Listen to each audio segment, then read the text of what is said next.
Episode 26. We are flying, aren't we? Can't believe it. Can't believe it.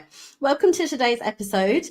Excuse me if my voice does cut out. I've had a cold this week, so happily my guest is nice and talkative. So if I feel that I'm struggling a little bit, I do have a lemon sip here in a branded mug, so you'll be happy to see.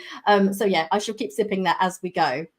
So today we're going to be talking about a topic that I'm sure everyone is interested to know about, which is how to make more money, especially when you are a lawyer. So today I have somebody who has many different titles. I think my favorite one is the Law Firm Profit Sherpa, but he's also a husband, father, entrepreneur, and surfer. And we do have some interesting surfing tales to show you later on as well. As always, please let me know that you're here. I would absolutely adore it if you just give us a little wave in the comment box, and feel free to ask any questions as we go. Okay, so without further ado, John McCarthy, please introduce yourself. Thank you. I'm John McCarthy, as you said, sort of self-titled The Profit Sherpa, and there's a reason for that. But I'm also on the lem sips as well, because this could be more of it could be a cough cast rather than a podcast, I think. So absolutely. Oh, well. Struggling all month since getting back from America. Multiple sympathy from both of us then. Yeah. Background is military, sport, commercial business development, director in business development teams, and launched lots of products into the UK. And then 10 years ago, had enough of the nonsense and the politics and all that goes with it, and went out to start doing something on my own. And to be honest, it's purely by accident how I got into what I'm doing. I genuinely had no idea what I wanted to do in my life. I was successful in a variety of careers beforehand, but literally did not know what I was going to do. And a good friend of mine, very good friend of mine from Cornwall, is a career coach. I remember driving back from Windsor. I live in Somerset, and I was working away at Windsor during the week, which was horrible. Nice place, but horrible to leave at 5 a.m. Friday and get back at 10 p.m. So 5 a.m. Monday, back 10 p.m. Friday. And I'm getting on the phone, Steve, I've had enough. I'm walking out of this job. I've had enough of these guys. I have no idea what to do next. And I thought, I think we need to book some sessions. And it was a bit of a discovery journey for me. I never had coaching outside of sport. I never really understood what it was outside of the sports environment. I was a coach. I've been coaching since I was a teenager. And that just helped me understand what I was really good at, what my key strengths were. And then this opportunities came up, and I'm doing it for 10 years now. And I absolutely love it. So I won't be walking out my own job or sacking myself anytime soon. Well, that is good to hear, because you're very good at what you do, which is helping law firms improve revenue, profitability, and also increasing the value of their business. So you've given us a bit of an explanation to how you got into this. Why law firms specifically? It's a good question. I'm going to be honest, and I had no intention of working with lawyers at all. Lawyers probably won't actually be that surprised by that. Me neither. But I did this for, I think that's 7 years, and had a lot of successes. Several of my clients 10x their business. But I was like most of us, and I'll include lawyers in this, we try and market to everybody, because we think, well, if I get a bigger target market and a wider audience, I'm going to get more business. And even though I knew, because I'm good at what I do, that you should niche down, I knew it. I was teaching other people to do it, but I wasn't doing it myself. And it was fear. It was FOMO. And I think because we've done what we've done for so long, if you haven't niched down, you've kind of proven why niching doesn't work, because you've got success by not niching, and then you're walking away from all the success that you had. And I was working with my coach a few years ago, and I could have gone in. Now I had lots of successes. I could have gone in many, many different directions. So which one do I choose? And I wasn't going to choose lawyers. And then he said, "So what's your biggest success? What is it that stops everyone in their tracks?" And he doesn't mind me mentioning it. So I worked with Stephen Ward, at Clark's Room. He was at 200k profit, and then 3 years later he's at $1 million, and he's been growing at about £1 million profit since then. And since that conversation, he's now an investment from Lloyd's development group, and it's now tens of millions, and it's increasing like it's ridiculous. So it took a business from he was doing 80, 90-hour weeks, exhausted, not making enough money, businesses in debt, to having an incredible lifestyle and able to travel the world whilst his business grew. And everything was just, he worked hard, don't get me wrong, but he was able to have an amazing lifestyle. And he said, "Why aren't people smashing down your door?" My coach said to me, "If that's what you do," I went, "Excuse me, I'm going to swear a little bit, because my marketing's crap, isn't it?" It was like a sudden moment. My God, if that's what I can do and my clients achieve, why am I not utilizing that? And that was actually a bit of a journey. Then I had the head trash of, do I really want to work with lawyers? Am I going to get on with them? And I just had, it's a bit of a brave step. It's a very brave step, actually. Yeah. And I utilized that story, that the client's success, to kind of just start my marketing off that way. And it took a bit of time, and I'll be honest, to kind of understand a bit more about lawyers, to work out how to engage with them. What is it about them that makes them a bit unique? But honestly, now 3 years, 2-3 years later on, yeah, it's I know the industry, I know the people, how they operate, their strengths, where the gaps are so well. So yeah, so my lesson, hopefully, is a lesson to people listening. Niche, it is so powerful. It really is. Yeah, absolutely. I couldn't agree more with that. And that's what I started to do last year when I set up my own business. And there's a lot of generic copywriters out there, and it's important to niche. I think that's how you market yourself properly. That's how your audience go, oh, okay, so this is the person that can help me because they're a specialist in my industry. Yeah. And I had a conversation with Scott Simmons a couple of weeks ago, who's a BD expert for law firms. He's lovely. And he was saying, you know, as I agree with as well, he has other clients as well, not just law firms. Yeah. It's not like you say no to other business. You say, oh, no, you know, I don't want your money. Thanks very much. You can still take on whoever you want to work with, but it's just a case of niching down and making yourself attractive to that audience, isn't it?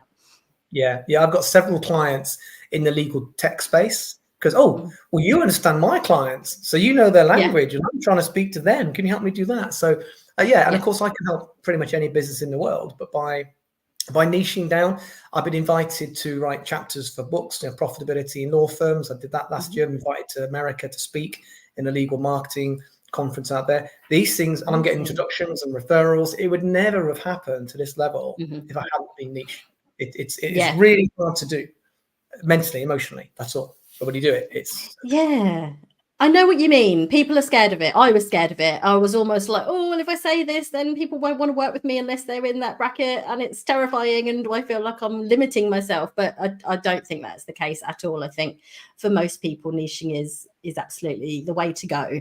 But we're not really here to talk about niching. We're talking about how to make more money, work less hours, and have a lot of fun in the process, which are your words. So is that what you advocate for the clients that you work with, having fun as you go?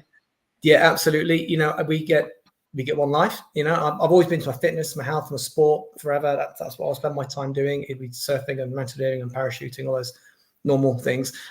It is, life is like, we've got family, we've got children. We want to spend time doing that. Work's important. It's important to give us purpose, and it's important to enjoy it.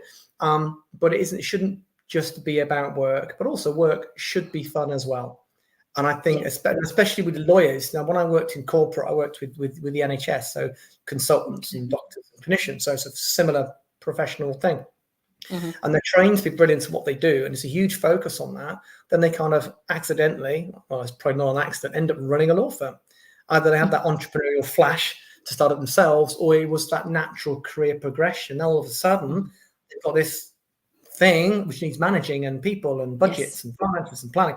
And, you know, no business owners get taught that, to be fair. So it's not just lawyers, but you don't get taught, and then it becomes tough, especially if they're still doing billing and they've got to try and deal with people and clients and staff, and it's really difficult. And that's when business stops being fun, because not just the hard work, it's the stress as well. The stress of making payroll. You know, might have to remortgage your house to buy into the firm, and then can I take dividends to repay what I need to? And it can be really tough running businesses. And it can easily not be fun if we're not careful. So, absolutely. Yeah, I've definitely have had moments over the past year or so where it's not been fun. And I have to give myself a little bit of a reminder that I'm supposed to be doing this because I enjoy it and I want to work for myself. And that's me. And I'm a marketer. That's my job. So I know that it can be especially tough for law firms, especially because they've literally had no experience of marketing themselves at all, and they don't know how to go about doing it, apart from perhaps, oh, well, we're on the high street, so maybe people will walk past and see us and go, oh, hi, can you help me with my will, or whatever it might well be. You know, it's a different world, that is for sure, than it used to be.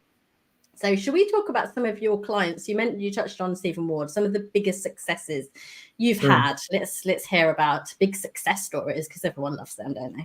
Yeah, sure. Well, Clark's now the Barristers Group is clearly the biggest. Most people would know of them. I'm very I'm not always comfortable sharing names of clients and I say give them of course. to do so. But I was on a call this morning with one of my lovely clients because they're all wonderful. We're working together for a year, and this is the interesting thing. I had this conversation with her, and it reminds me what Alex Hormozi said in the video I watched recently. Business is you're growing to the next problem, then you grow the next. And running a business, especially a bigger business with people and bricks and mortar, you're just going to go from problem to problem to problem, and that's what's holding you back. And people, especially lawyers, it's so focused on generating revenue, get clients. They just think marketing's going to answer everything. It's not. It's probably going to cause you a lot of problems, especially as marketing's tough and normally wastes a lot of money. But I talked to my wife knows more about what I do than I tend to do. And I came back and I said, Alex just said, right, can we 10x this business? No, why not? Okay, what do we need to fix? Fix it. Can we 10x now? No, why not? Fix it. Bang, and they 10x. The marketing's actually, it is simple to do once you understand marketing. It's all the other stuff that gets in the way that prevents you from growing. And for the last year, we've just been working on some really good stuff. And in the next 6 months, it's literally already booked. She's going to double her business in 6 months. Wow. That's incredible. But you haven't done much in 12 months. But we've been getting everything ready. And there's a whole bunch of things that we needed to do. And what I'm speaking to her this morning is, right, this business is about to come online. The contracts are pretty well need to be signed to bring them on. So, right, what do we need to do to make sure it's smooth? What's the onboarding process? What's the operations? And now we're thinking about, okay, that's this next 6 months. We can easily be doubling again year on year now. So we're getting in front of what does a team need to look like? What are systems? What are the processes? Because she's younger than me. I'm mid-50s. She's not looking at making millions and buying her own yacht, which she probably could do in a few years. But it's like I want to start thinking about. I don't necessarily want to sell the business. One day I will. I said, well, you don't have to sell it. You can just get the freedom so the business runs without you. So that's what, because at that point, then it is very, very valuable because it can run without you, which is why Stephen Ward's got us such an insanely high valuation. So we're literally, it's so good to be in front where we're planning and putting the steps in place. And then the marketing is going to build a business behind. What we often find is they're getting all this marketing coming in, they're overworked, they're stressed out, the systems are broken down. And we have to fix stuff to improve the margins, improve the efficiency, improve the profitability, get the cash flow fixed before we start working on the marketing. So that's one this morning. I think one of my loveliest stories, lots of businesses have gone 10x in 3 to 5 years, normally, and they were in a bad position beforehand. One of my loveliest was Phil and Joe. They're actually chiropractors. And I met them several years ago. They bought the brilliant chiropractors, really, really good. And they bought the business with the plan to come back down to Somerset, start a family. But of course, like most professionals, they are hands-on, literally hands-on working with clients. And they realized if Joe had stopped to have a family, they had a team of chiropractors as well. It wasn't just them, there was a group of them. But if she'd have stepped out of the business, have a baby, to start a family, they'd have lost that income and they could not afford to start a family. And we met in my office back when I used to have office back in the olden days, pre-COVID. And I remember just to tears. It's like I said, life is about enjoying yourself and having fun. And they were stuck. They did not know how they couldn't extract themselves from the business. And 3 years later, or 5 years in, they hit their 10-year goals. They've got 2 kids. She only works 15 hours a week now just to keep her hands in. She's looking for the second one to get into school. He's a tyrant, so she can go to school. But I think it's not all about business and money and turnover. Allowing someone to have the time and the freedom. The business has tripled, as it turns out, but it runs well. They've got a good team. They've got a practice manager organising things, and they got it. They know what they're doing. Amazing. That's so good to hear. I talk about Stephen Ward. They go, "Oh, that's wow," and then I talk about Phil and Joe having a baby, and everyone goes, "Wow," because everyone can relate to. Absolutely. And what a horrible position to feel like you're absolutely stuck and you want to make these life changes, but you can't. I mean, hopefully they haven't regretted having children, so that's all good. And they're thinking, oh my goodness, why did we do this? Life was so much simpler before kids. Yeah, exactly. I certainly have those moments. So obviously every business is unique. Every law firm is unique. Are there some commonalities that you see, like some real kind of, this problem again? Yes. Where do I start? I think commonalities. I think This is a working trick on the question, business. by the way. It wasn't on No, the it's a list. really good question. It's really valid, and there's so many that are so similar. I'm trying to pick some of the key ones. I think the difference between working on and working in. Like we got say Mark across the road. Okay, he's a plumber, fits bathrooms and kitchens and plumbing and heating. It's him and his van and his apprentice in the van. Now even he knows I've got to get off the tools. Yeah. Right? Plumbers, tradesmen, they know they've got to get off the tools. Lawyers, I've never heard that phrase. I don't want to say get off the cases or something, but I think some still want to be lawyers, and I completely get that. And I think that's an interesting concept where they want to. Some don't know how they can reduce the workload, but the other thing is this group think, this culture where they feel guilty for now not doing the work. For all these decades, they've been told to fee and. Some feel guilty that their team might not like it, and their team could do what they're told. You're the boss. Your job is to build the business and help bring in business to feed them. So there's a whole kind of mindset around: are they allowed to? Can they do it? What will they do? And also something about the identity as well. I'm a lawyer, but I'm not lawyering. Yeah. And it sounds quite minute, but that's actually quite important. So some of it is that mindset around that. I think there's a key thing, and I was chatting to Scott a few weeks ago when I was giving a live presentation, and we're doing a 100,000 profit challenge I was doing, and I was working with these really good law firms, and I've done this dozens and dozens and dozens of times over the years with many other businesses. So first time I've done it only in a room full of lawyers. And I was saying, okay, let's work out what your turnover is, what your profit margin is. It doesn't have to be perfect, just rough. How many clients do you get in a year? And just trying to get some basic numbers. And not one of them wanted to write anything down. I'm starting to stage a bit here. It's like, why not? Guys, I've got like half the presentation to go, and you don't do this bit, I can't do the next bit. And we moved. Someone asked a question, and went up to real life coaching. But I was chatting to Scott about that, and he said that's the thing with lawyers; they want to be accurate. It's like they commit to paper because I don't know what it is. So you must know what your turnover is. Well, waiting back from my accountant. You must know roughly what your turnover is. Like 1.1, 1.2, nearly 3 is close enough million, not pounds. And he said, yeah, that's the thing with lawyers. They understandably want to be accurate all the time, but with business planning, you can't be. You've got to put something in. It's okay to be wrong. It's okay to fail because that's where you learn.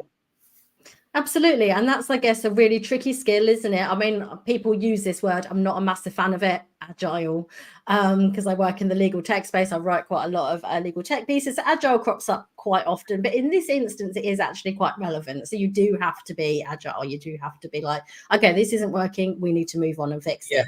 Or, but that is a very good point about lawyers wanting to be right and not wanting to commit. So, so is that a hurdle that you see quite a lot? You've got to get over that. I think it was baseline. It became really relevant because it was so in my face. Normally on a one-to-one, they might hedge it a little, and on a one-to-one, they're fine, and we've got that trust and that relationship. So fine, we'll go away, we'll find, and I'll find a way to help them get it.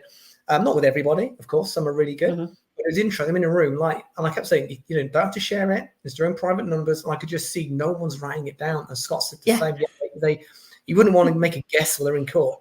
You've got to get it right. But sometimes you've got to. And here's the key thing. I was chatting to some guys. We were just live coaching with the room. And I said, I've been trying to get this information from my accountant, from my ops manager. Well, how long for? For 18 months. I was like, dude, you've not been able to do any planning for 18 months because you can't get accurate information. You've just delayed it. And I think the phrase I like is 100% imperfect action is better than 0% perfect action. Yeah. Might not agree when you're doing law, but when it comes to business, that's kind of how we need to think more.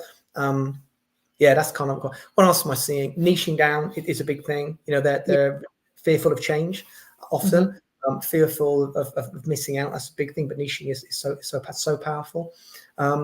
What are the common things? I think knowing your numbers, generalizing a lot. Words people, not numbers people. Some of them are great, by the way. Excuse me, cough past. I was having a conversation with somebody who does software, and I got to look inside Clio, and there's no wonder they can't get all the information they need because the software, their case management system, doesn't record it properly. Right. So really hamstrung when you're asking some relatively simple information. It's really, really tough for lawyers to get hold of it to make good decisions. And that's not necessarily their fault. It was probably designed by asking lawyers, what do you want from the system? And no one thought to say, oh, I want to know these numbers of my business, because lawyers technically haven't done that. So one thing I will say, they're intelligent people, educated people. And what I found with the first couple of law firms that I work with, once they get it, they can move really quickly. Because they get things, and they're focused, that they're good at getting tasks done. And if you break it right down, it might take a bit of time to get the commercial understanding, but once they get it, they can really move. They can really move mountains. It's lovely to see. Yeah. Well, I was just actually going to ask you what gives you the biggest buzz when you're working with your clients. And I guess that's one of them, isn't it? Actually, like going, right, we're going to do this, and them actually doing it. Actually, my biggest, what gives me the biggest buzz is when they spend more time being able to get fit, get healthy. That's what I get. That gives me the heart palpitations. You know, when they got a client getting up, they're drinking less, they're sleeping properly, they're getting time to exercise, spending time with their kids now. One of my clients is he there now? Isn't there now? He's going soon off to take his family to Florida, you know, to Orlando. That would never have happened because his business wasn't making money that it is now. So that's what I love to see. The money is just a number, and it's a means of exchange, but it does buy you time with your family, time with your friends, and that kind of thing. And that's what I love seeing. Yeah. And do you practice what you preach as well? Are you very good at putting even with this chest infection? I was working out before I came on this one. So yes. I train. I always try. And this is a thing from Marshall Goldsmith. I do my best to. Once I say, have I worked out today? Did I do my best to work out today? So I aim five workouts in a week. Sometimes it's 3, and that's okay. I'll do some level of exercise pretty much every day, 5 days a week. It's important to me. Yeah, good for you. Maybe we should touch on surfing while we're talking about exercise, because you have got a couple of interesting stories, haven't you, which I was quite surprised to hear about. Tell us about your surfing tales. Which one? I mean, maybe survivor of a shark attack, or several shark attacks, in fact. Well, there was a few close calls with a shark. One was 92. I was just swimming actually off Malaysia. I was traveling. We landed on a small island off the east coast. We walked up away from where the civilization was, and we just camped out in the jungle. And I went out for a swim, and turned around, and there was about a 6-foot white tip reef shark, like just honing in on me. And we all think it's going to be carnage, you know, everyone's punching their nose and everything else. But I thought, right, I'm not going to make it. But he's 6 foot away. I'm not going to outswim a shark here.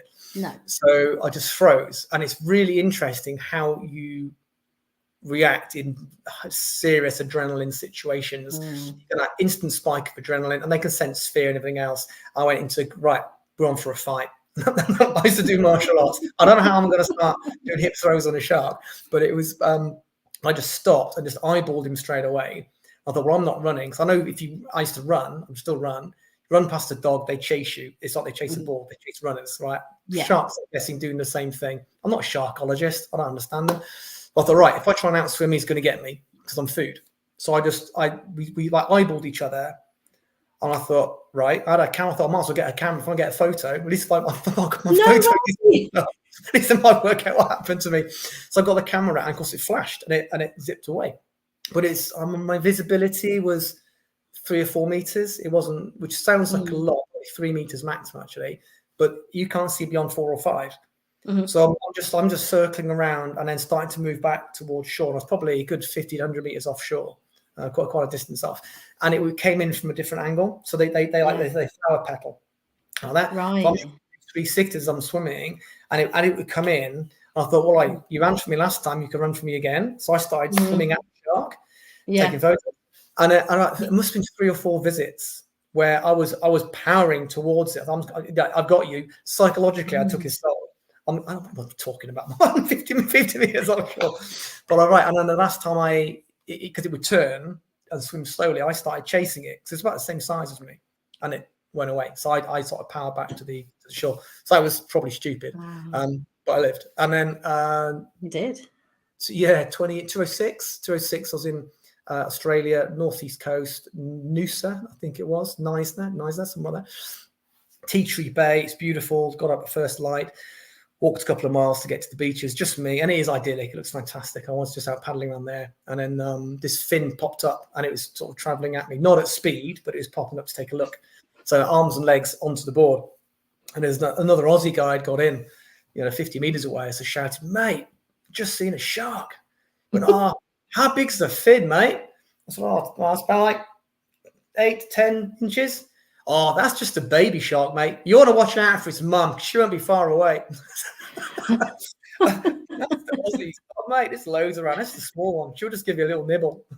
Yeah. Oh my God. I bet you were like, not again. I've survived my first shark attack. Yeah, I'm not waiting out to find out how big it is. No, absolutely. Oh my goodness. Incredible stories. Oh, I bet you've had some scary recurring dreams about sharks since then. No. No. Well, look, in the UK, you don't get sharks. Other places you do. And I grew up when Jaws was on TV, right? So we're all scared of sharks in the 70s. Yeah.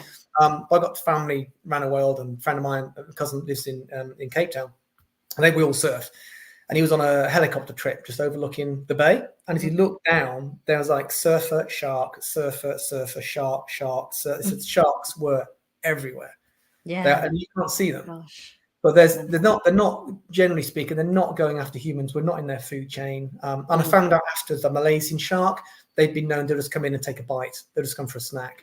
Right. Okay. Yes. But you still don't really want to be a shark snack, do you? No, because I'm 100 meters off and he takes a bite out of me. I've got to get to the shore before I run out of blood. And then I've got to walk 2 back through the jungle before I run out of blood. And then hopefully someone's going to stop the bleeding. So, you don't want to get lump taken out of you.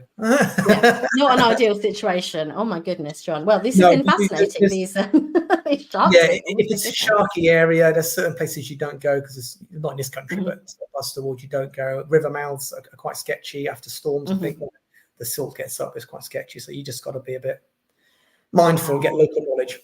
Yeah. Oh, well, I'm sure that it has helped you evolve into the coach that you are today. And, all of these things, I think experiences in life help us, don't they, in some way, adversity and all that stuff. So, so just before we wrap up, have you got some quick tips just to help law firms? You talk about working less, spending more time with your family, and increasing your revenue, all without you being in the business. So, are there any kind of really quick tips that you can give our audience? So to help first of all, everyone is focused on revenue targets. It's a silly target. I talk about billable hours. Again, it's a fairly silly target. What you really want is cash in the bank. Right. A great, I'm happy to share this. I can send it to you. You can send it on Business Blueprint. It's from Neil Cunningham from his book, The Ultimate Guide to an Insanely Profitable, Successful Business. And it says assets, and there's another box which says revenue. Another box is profit. The box is cash. And what it says is assets, anything in your business with an economic value. Okay, people, teams, reputation, website, everything, right? We have to be as effective as possible at generating revenue from the assets. Okay, so that's what we need to be. We need to be really, really, really, really effective doing that, right? But revenue is vanity. What we want is profit. So profit is sanity. So now it's about being efficient, and that's where lawyers don't always do a very good job. They'll wait till the end of the year to find out what their profit is. They've got no idea what the levers are. That could be priced up, less write-off, less discounting, billing properly, counting if you're going to do the hourly model, not a huge fan, but it's a big part of it. Counting the hours properly, where's your inefficiencies, solve all that first. But that's not the end game. The end game is being productive to get cash collection, and paying your bills late, getting your bills in quick, closing down cases quicker. Because you could imagine you could do loads and loads of marketing everyone wants to do. Of course, we get loads of work, but guess what? It's really inefficient. Your conversion rates are low. You spend loads of money on marketing, do loads of work on marketing because your conversion rate is low. You don't get a client. Fix the conversion rate. Get an onboarding process. Get a process that works. Find it, improve it, replicate it. Before we do that, we've got to make sure that we're efficient. Improve your efficiencies. Overheads down. That comes into attracting the right kind of work. So you want the high value clients that pay, not the low ones that don't want to pay. But then the key thing is cash control as well. So I want to start with clients. Let's get hold of your cash. Make sure you've got good cash control techniques and processes in place. Then we'll look at profitability. What can we do to maximize your profit margins? And there's always stuff to be done. Then Only then do we start looking at getting leads in and generating, because we're putting work into a profitable and a cash generating. Exactly. That's Yeah. my biggest kind of advice. And I've got a load of people on it. They can let me know. I'll send it out. Yeah, that'd be perfect. Thank you. And is LinkedIn the best place to get hold of you, John, if people so wish to? Yes. LinkedIn's probably the best way to get hold of me. Email is john@summitbusinesses.com, or LinkedIn. Okay. Lovely. Well, we'll put all those details in the show notes, so we will be able to do that so people can get hold of you. So thank you so much for joining me today. It's been an unusual one talking about sharks, but I very much enjoyed it. Maybe we should have got that in the title, perhaps. Maybe. I would have, definitely drawn some in, that is for sure.